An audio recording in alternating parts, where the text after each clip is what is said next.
Salam sejahtera saudara yang kekasih di dalam nama Tuhan Yesus Kristus. Kembali kita bertemu di dalam dimensi iman Kristiani, merenungkan kebenaran firman Tuhan, terus menjelajah, meneliti tiap sudut yang menarik di dalam Alkitab, yang ternyata memberikan kita pencerahan-pencerahan lewat informasi yang luar biasa. Sebelum kita lanjut memikirkan tentang gambaran pengkhotbah, tentang realita sebuah kehidupan negara, mari kita lebih dulu berdoa. Kami bersyukur, kami berterima kasih ya Tuhan untuk firman hidup yang boleh menuntun membimbing kami semakin memahami kehidupan dan hidup di dalamnya untuk puji hormat bagi nama Tuhan. Berkati sertai kami di perenungan kami supaya kami kuat tangguh dalam melewati kehidupan ini. Demi Yesus Kristus Tuhan, kami berdoa, kami memohon. Amin. Saudara, tentang bagaimana seharusnya hidup dalam sikap pada pemerintahan, ada Roma pasal 13 berbicara pada kita. Indahnya hal itu. Tetapi kali ini kita lebih memikirkan secara filosofis tentang sebetulnya realita hidup sebuah negara itu seperti apa. Ini menarik, ya. Jadi kita tidak melihat dari perspektif politisnya dulu, tetapi lebih kepada perspektif filosofisnya. Di dalam Pengkhotbah pasal yang kelima ayat 7 dan 8. Pengkhotbah 5 ayat 7 dan 8 dikatakan seperti ini. Kalau engkau melihat dalam suatu daerah orang miskin ditindas dan hukum serta keadilan diperkosa, janganlah heran akan perkara itu. Karena pejabat tinggi yang satu mengawasi yang lain, begitu pula pejabat-pejabat yang lebih tinggi mengawasi mereka. Suatu keuntungan bagi negara dalam keadaan demikian ialah kalau rajanya dihormati di daerah itu. Saudara, saya suka bagian ini, sangat tajam dan menunjukkan realita kehidupan kita di dalam berbangsa bernegara di kekinian. Artinya di saat-saat kita sekarang, nun jauh ribuan tahun yang lampau, ya, bahkan ratusan ke ribuan kita bilang sebelum Kristus. Maka kita memandang, saudara, apa yang menjadi menarik dikatakan di dalam bagian ini. Kalau engkau melihat satu daerah orang miskin ditindas, jangan heran. Saya pikir kalimat ini luar biasa ya. Kalau kau lihat orang miskin ditindas, jangan heran. Lalu kita diajak untuk familiar dengan penindasan, bukan? Kan loh, kok Alkitab begitu sih? Mengajak kita familiar dengan penindasan. Padahal kan mestinya kita berjuang melawan penindasan. Tapi justru itulah Alkitab. Dia bukan sebuah utopia, tetapi realita. Ini menarik. Kita selalu menggambarkan satu utopia dalam hidup ini. Bagaimana negara itu tanpa persoalan, tanpa masalah, nggak ada yang ditindas, begitu ya. Padahal di setiap lapisan bumi ini di dalam kehidupan negara demi negara. Negara mana yang paling maju? Tetap saja ada yang tertindas. Hanya saja mungkin tidak separah di ekonominya yang lebih parah dan seterusnya. Situasi itu bisa terjadi karena kompetisi hidup tidak bisa terhindari. Ketertindasan memang dalam bentuk yang berbeda-beda. Tapi itulah realita, artinya bahwa hidup di dalam sebuah negara adalah sebuah kompetisi yang sangat mengerikan. Sehingga orang miskin tertindas menjadi sebuah kenyataan yang tidak bisa dihindari. Karena itu selalu dikatakan hati-hati jangan jadi orang miskin. Wih, ngeri juga ya. Kok hati-hati jangan jadi orang miskin? Kalau engkau miskin karena kemalasanmu, itu malapetaka dalam hidupmu. Tapi kalau kau miskin karena kejujuranmu, engkau kuat dalam prinsip hidupmu. Itu beda ya. Orang yang miskin karena kemalasannya, dia akan tertindas dalam hidupnya. Tapi orang bermiskin karena kebenaran prinsip yang dipegangnya, ia menikmati kemiskinannya. Toh memang dia sudah siap untuk miskin. Ketika dia memilih kebenaran dan tahu risikonya sangat luar biasa beratnya, dia tidak segan dan dia tidak takut. Maka dia menjalaninya dan menikmatinya. Tapi mereka yang tidak siap, yang miskin karena kemalasan, tidak mau mencari uang, tidak mau bekerja, mereka akan tertindas luar biasa. Jadi logika orang miskin tertindas menjadi logika yang bisa dipahami. Itulah negara. Karena negara hidup dalam satu struktur bagaimana keberdosaan ada. Sehingga tidak ada negara di kolong langit ini yang tidak berdosa, bukan? Semua manusia sudah berdosa dan pemerintah berdosa, rakyat berdosa. Sistem hidup itu penuh dengan dosa. Sehingga peraturan yang benar, hukum yang benar pun nanti digambarkan bagaimana bisa diperkosa. Nah, jadi realita pertama dalam sebuah negara digambarkannya. Bagaimana negara itu ternyata terjadi kompetisi yang tidak menyenangkan. Bagaimana yang miskin itu menjadi orang yang tertindas. Menyedihkan. Kita akan berjuang menolong orang yang miskin, silakan. Tetapi banyak orang miskin sulit untuk ditolong karena dia tidak mau menolong dirinya. Kenapa? Karena kemalasan yang sudah akut pada dirinya. Ketika dia sudah malas dan begitu malasnya, dipacu pun dan tidak mau lagi. Sampai kita yang mau menolong pun bisa jadi kehabisan akal. Bahkan kemudian mungkin menjadi emosi dan marah. Bagaimana mungkin orang ini mau ditolong? Tapi dia tidak pernah mau bergerak untuk menyelamatkan dirinya. Dia bahkan sudah menjadi orang yang mencintai dalam tanda petik kemiskinannya. Menghayati, berkutat, berkarat di sana dengan segala sikap yang salah. Ingat, barang siapa yang miskin karena kemalasannya, celaka akan menimpa dia. Tapi saking lamanya itu berjalan, bisa jadi ia terikat di sana dan tidak pernah berani untuk keluar dan menjadi orang yang berhasil dalam hidupnya. Karena itu mari realistis. Jangan bilang sama saya, Pak, kita mesti berpikir positif, bisa gini, bisa gitu. Kalau memang seperti itu pikiran dan itu betul, dunia sudah berubah, bukan? Jadi kadang-kadang kita ini suka berlari kepada pikiran-pikiran dengan bungkus-bungkus yang manis. Berpikir positif, berpikir ini. Saya suka guyon bilang, kita kalau ngomong-ngomong pilih-pilih kalimat positif. Saya kira saya memang pendeta dan saya belajar untuk memahami filsafat dari positive thinking misalnya ya. Saudaraku, berpikir benar, berpikir salah itu memang ada di Alkitab. Positif negatif tidak ada. Kalau positif diumpamakan, kalau orang jelek ya kita berpikir positif sajalah. Jangan terlalu negatif. Buat saya itu salah. Anda perlu hati-hati loh kalau ngeliat orang lalu lalang. Mungkin dia sedang membaca rumahmu, menggambar rumahmu, mau mencuri rumahmu. Kau berpikir positif lalu kurang hati-hati, toto benar-benar maling, habis kamu. Tapi jangan dikuasai rasa curiga yang buruk itu. Itu betul, itu namanya penguasaan diri. Salah kalau kita berpikir lebih dari apa yang bisa kita ketahui dalam data. Tapi benar kalau kita berpikir sesuai data-data yang mencurigakan tadi. Jadi benar atau salah berpikir itu yang jadi penting. Orang jelek jangan dibilang jelek dong, positif sedikit lah. Lalu kita memuji dia, aduh kamu cantik deh kelihatan. Padahal faktanya dia jelek kok. Kenapa mesti dibohongi? Mengerikan sekali itu. Bagi saya basa-basi itu yang justru menakutkan. Nah kita hidup dalam euforia dunia yang seperti itu. Sehingga segala sesuatu itu menjadi indah di dalam kata-kata. Tapi tidak di dalam tindakan nyata. Nah karena itulah.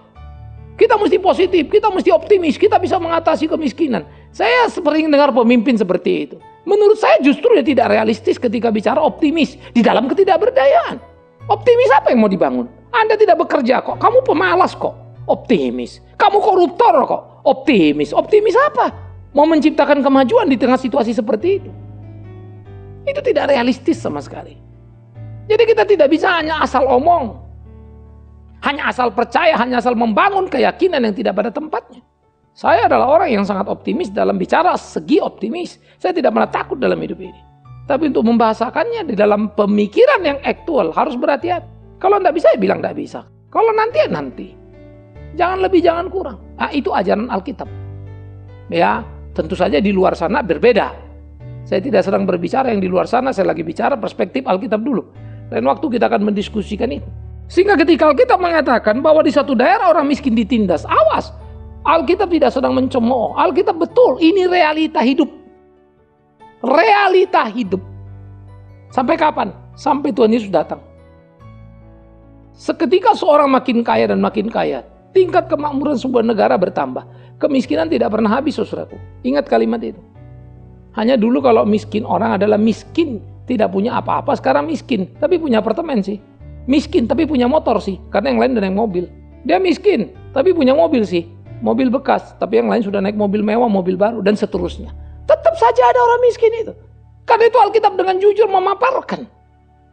Dia tidak mengajak saudara untuk kemudian seperti orang yang kecanduan dengan sesuatu yang tidak bisa dipertanggungjawabkan. Tetapi dia mengajak kita melihat sebuah kenyataan bahwa memang benar orang miskin itu akan tertindas. Tapi ingat tadi ya, yang miskin karena kemalasannya, bukan karena kebenarannya. Orang yang miskin karena kebenarannya mereka akan merdeka. Yang kedua, bagaimana dikatakan dan hukum serta keadilan diperkosa. Hukum dan keadilan diperkosa, jangan heran. Memang itu juga fakta, saudara. Setiap negara cinta, lalu membangun undang-undangnya. Kita misalnya punya undang-undang dasar. Dari undang-undang dasar paling tinggi ada undang-undang. Di bawah undang-undang ada peraturan pemerintah, peraturan atau keputusan MPR, DPR, dan seterusnya begitu ya.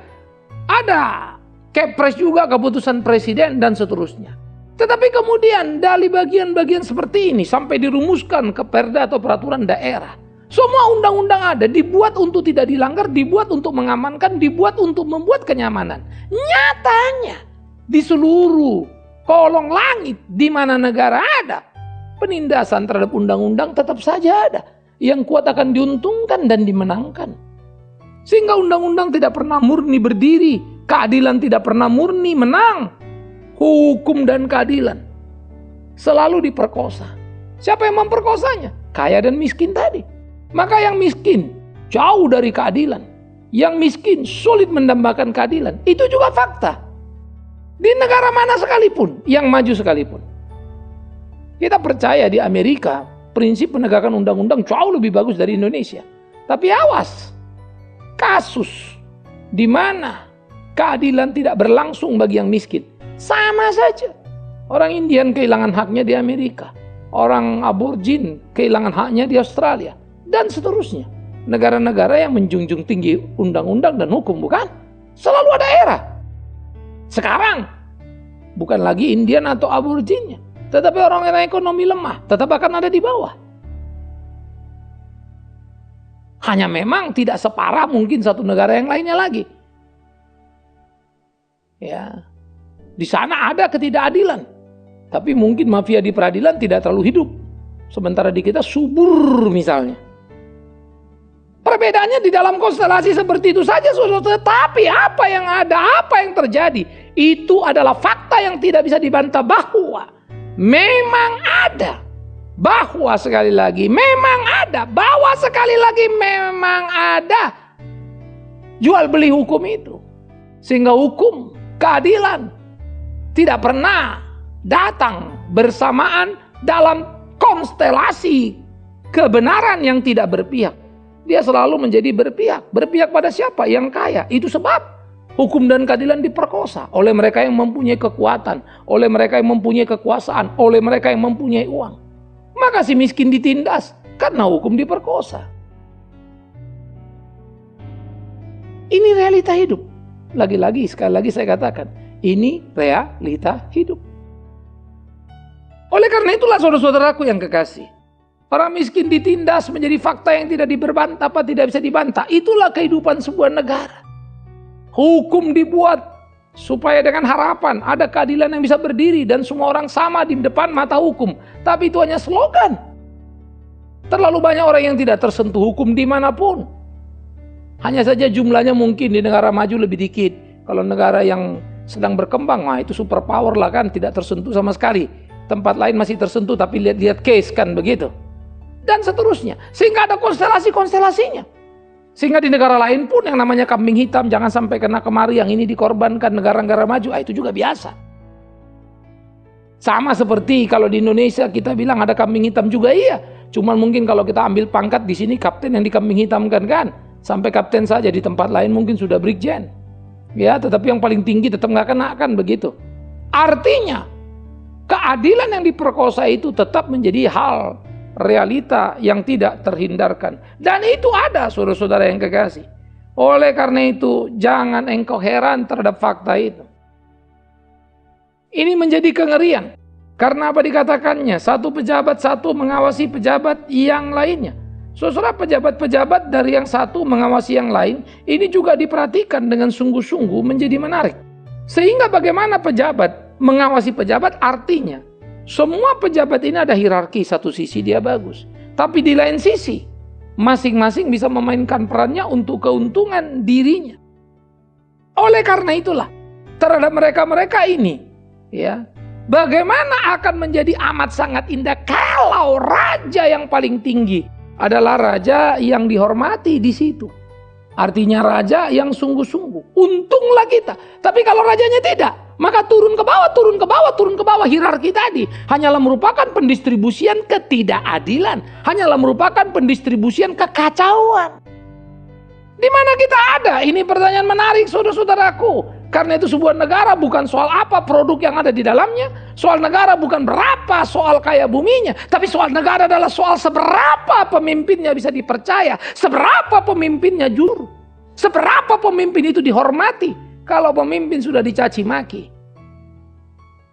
Jangan bilang kenapa saya dicaci maki. Saya pikir ada salah besar kalau orang dicaci maki lalu tanya kenapa saya dicaci maki. Emang apa sulitnya untuk ngerti kenapa kita dicaci maki orang? Jelas karena pasti ada salah. Kalau kita baik dan benar, tidak ada yang caci maki kita, bukan? Dan kalaupun ada yang mencaci maki kita, pasti ada marah. Kenapa kau mencaci maki orang benar? Kan begitu. Tapi kalau kita sudah salah dan kita bertanya kenapa, ya itu lucu juga. Sampai jungkir balik pun tidak akan ketemu. Tidak penting. Oleh karena itu jangan pernah engkau takut dikatakan Alkitab kalau kau benar. Apa yang kau takutkan? Hiduplah yang benar, hiduplah yang sungguh, hiduplah yang adil. Hai pemimpin-pemimpin, jikalau engkau dihormati, maka ke bawah pun akan teratur luar biasa. Saya suka itu. Di bawah itu akan acak dan tidak karu-karuan kalau di atas tidak teratur. Bagaimana yang di atas mau mengatur? Yang bawah bilang bapak pun begitu, ibu pun begitu. Kok suruh saya begini? Mana bisa? Saya suka pepatah Indonesia. Guru kencing berdiri, murid kencing apa? Anak-anak bilang berlari, saya bilang tidak lagi. Itu dulu. Sekarang guru kencing berdiri, anak-anak kencing salto-salto, saudara. Sudah tidak tahu kemana kececeran itu kencing. Itulah rusaknya kita. Oleh karena itu, kerinduan akan pemimpin yang dihormati di sebuah negara menjadi kerinduan yang paling tinggi. Siapa yang tertinggi harusnya lebih tinggi bukan saja jabatannya. Pemimpin harusnya diangkat di posisi tinggi. Ingat, bukan saja jabatan yang tinggi. Dia harus punya kemampuan juga yang tinggi. Maka money politik harus menjadi musuh kita. Karena kalau money politik yang dipermainkan dan akhirnya orang naik karena uang tapi sebetulnya tidak pintar, maka kacaulah kita semua. Kalau karena KKN seorang naik, maka rubuhlah kita, sudah tidak ada lagi sendi bernegara. Jadi dia harus di dalam intelektualnya memang pintar. Dia putra terbaik dari negaranya. Yang kedua, tentu orang seperti ini pun harus punya moral yang lebih tinggi dari yang lainnya, bukan? Nah, kalau pemimpin maling, ya pasti yang dipimpin yang baik-baik pun jadi maling. Kan begitu, saudara? Kalau saya pendeta sudah korupsi, melegalitas segala cara untuk cari keuntungan, ya apalagi umat. Guru kencing berdiri, murid kencing salto-salto, kan begitu. Jumpalitan semuanya, rusak semuanya. Nah jadi pemimpin jangan hanya mau jadi pemimpin kalau tidak berilmu tinggi. Artinya rata-rata engkau putra terbaik secara intelektual, secara pengetahuan, bukan akademis ya. Sorry, banyak S3 kalah dengan S2, banyak S2 kalah dengan S1. Pengetahuan dan pengalaman yang digabungkan menjadi sinergi yang paling kuat. Bukan berarti S3 tidak bisa pintar. Alangkah hebatnya.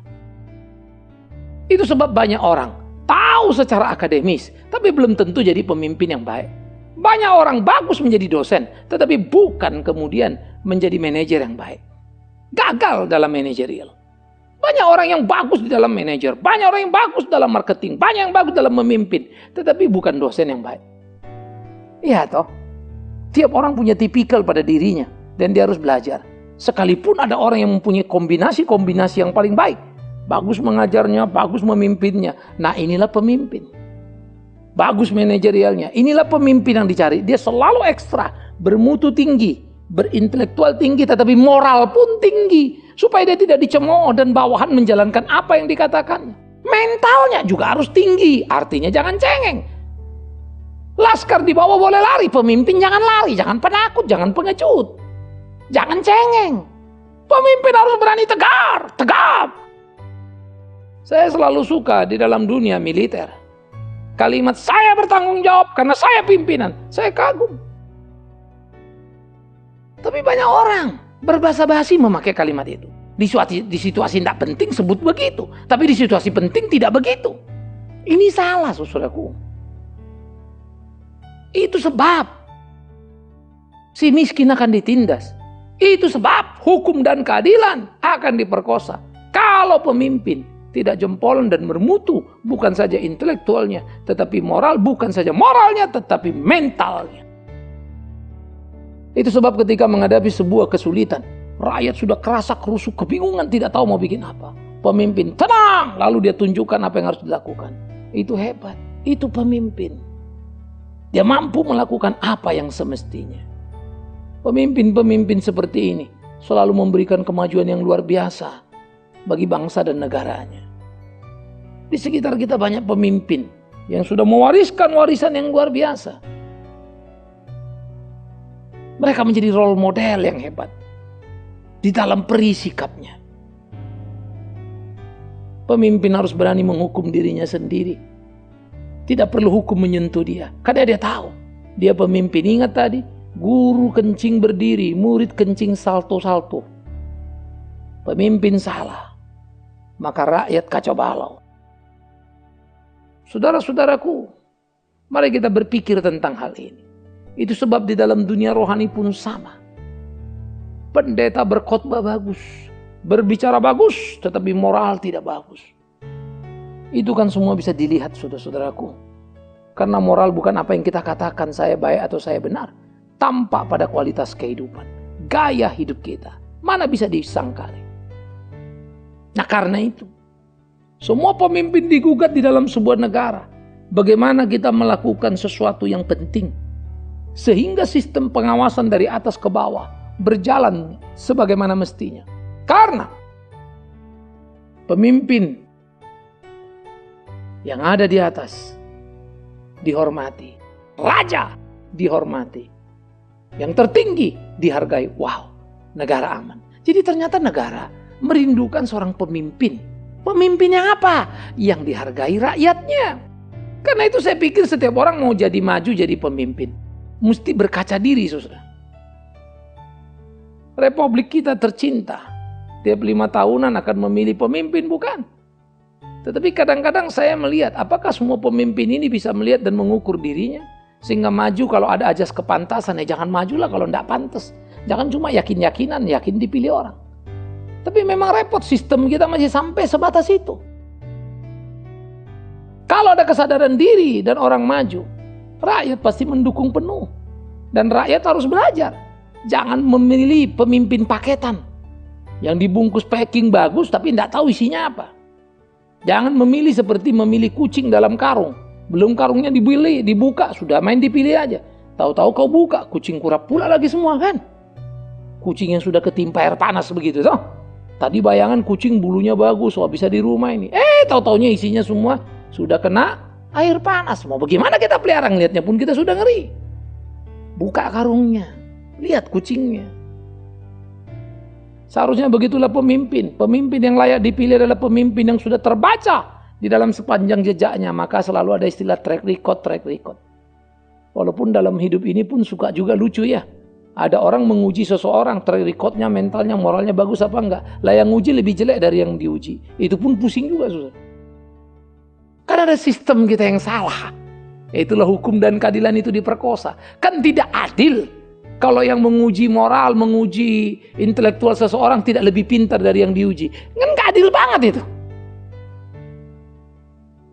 Saya suka memakai istilah, bukan? Kalau sampai murid yang menilai guru itu pintar apa enggak, layak apa tidak, kan gawat. Yang ada guru yang menilai murid ini cocok, bagus diorbitkan apa enggak. Tapi zaman sudah terbalik-balik. Jadi tentang negara, saya pikir ini falsafah yang perlu untuk kita pahami bersama.